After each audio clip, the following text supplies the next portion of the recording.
வணக்கம் நண்பர்களே. என்னென்றால் எரிவு ஆய்வு காலி. நம்ம அக்னி தேவன் எப்படி எரிஞ்சுக்கிட்டாருங்க பார்த்தீங்களா? குக்கரில் சாதம் வந்துருச்சு. ஸோ பருப்பு குழம்பு, பருப்பு வேகுது.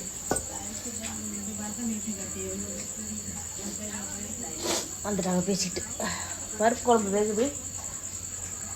அது ரெண்டு பருகு தாளிச்சுக்கிட்டு ஒரு அப்பளத்தை பொரிப்போம் அதுலேயே. ஓகேவா? ஸோ எரிவாயு என்றைக்குமே நிரந்தரம் கிடையாது. நம்மளுக்கு அக்னி தேவன் தான் நிரந்தரம். விறகு இருந்தால் அது ஒரு வாட்டுக்கு கொளுத்திக்கிட்டு எரிஞ்சிட்ருப்பார். அதுதானே பிரைஸ். அது எப்போ நான் போய் மெப்பிக்க வரேன் ஒன்றும் புரியலை, டைம் கிடைக்கல. அது ஆறட்டும், போகிறது போகட்டும். ஓகேவா? என்ன மாதிரி நீங்களும் கஷ்டப்பட்டுக்கிட்டு இருக்கீங்களா அப்படின்ட்டா நீங்கள் கமெண்ட் பண்ணுங்க.